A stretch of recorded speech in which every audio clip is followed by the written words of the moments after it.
I score 74 marks in audit.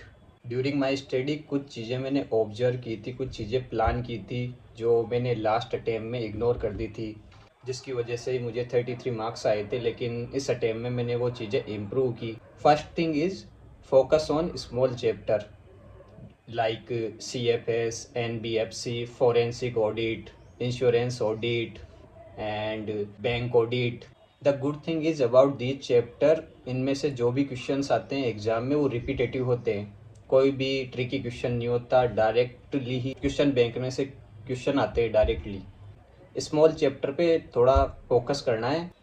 इनका question bank में से मैंने 3 बार रिवीजन किया था इन चैप्टर्स का। जो भी ट्रिकी पेपर आता है, हार्ड पेपर आता है, तो उसमें जनरली एसएच के और पीई के जो ए कैटेगरी के चैप्टर होते हैं वही नए क्वेश्चन फ्रेम होते हैं और वही ट्रिकी क्वेश्चन फ्रेम होते हैं। बी कैटेगरी, सी कैटेगरी के चैप्टर है, उनमें से मोस्टली 99% टाइम रिपीटेटिव क्वेश्चन होते हैं। अगर उनकी एक बार अच्छे से तैयारी हो गई तो सी कैटेगरी और बी कैटेगरी के चैप्टर में से अच्छा स्कोर कर सकते हैं। और अगर इनको अच्छे से रिवीजन कर लेते हैं तो इजीली ये चैप्टर मैनेज हो जाते हैं और इनका वेटेज भी अराउंड 25 से 30 मार्क का होता है जो स्मॉल चैप्टर होते हैं।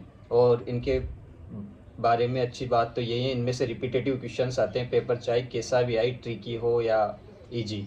सेकंड थिंग इज कोई भी अननेसेसरी मटेरियल नहीं पढ़ना। मैंने ICAI स्टडी मटेरियल से ही पूरी सभी चैप्टर्स की प्रिपरेशंस की थी, पूरा उसी से ही पढ़ा था, ICAI स्टडी मटेरियल से ही।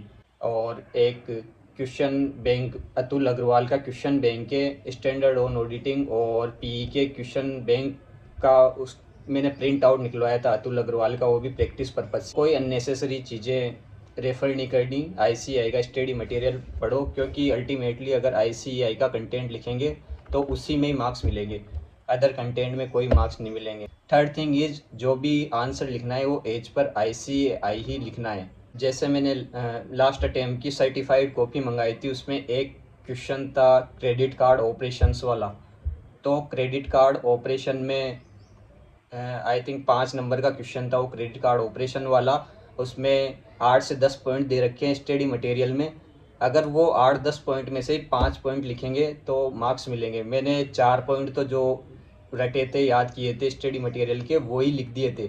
लेकिन एक पॉइंट जो मेरी प्रैक्टिकल नॉलेज है, आर्टिकलशिप में भी बैंक ऑडिट वगैरह की थी, आर्टिकलशिप में तो जनरली एक पॉइंट याद नहीं आ रहा था, 4 पॉइंट तो रटे हुए लिख दिए और एक पॉइंट मैंने ऐसे जनरली लिख दिया।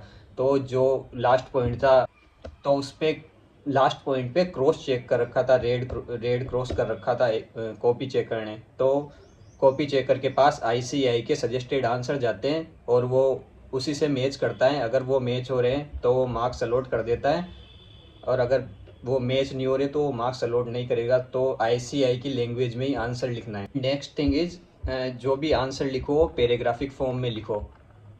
अगेन जैसे मैंने लास्ट टाइम वाली सर्टिफाइड कॉपी मंगाई थी, उसमें पीई का क्वेश्चन था। पीई का क्वेश्चन 4 मार्क्स का क्वेश्चन था। एक मार्क्स क्लोज नंबर का, एक क्लोज की डेफिनेशन का, एक मार्क्स था उसमें रिलेट विद केस स्टडी और एक कंक्लूजन का। तो मैंने क्लोज नंबर और क्लोज की डिस्क्रिप्शन और relate with question case study ये मैंने एक साथ ही लिख दिया था, अलग अलग पैराग्राफ नहीं बनाए थे। तो इसमें ओनली 2 मार्क्स अलॉट कर रखे थे एग्जामिनर ने, और लास्ट में कंक्लूजन लिखा था, उसका 1 मार्क्स अलॉट कर रखा था। और अगर मैं इसको ही पैराग्राफ फॉर्म में अलग अलग करके लिखता, relate with question, close number और उसका डिस्क्रिप्शन और लास्ट में कंक्लूजन, तो वो मे बी 4 मार्क्स अलॉट कर सकता था।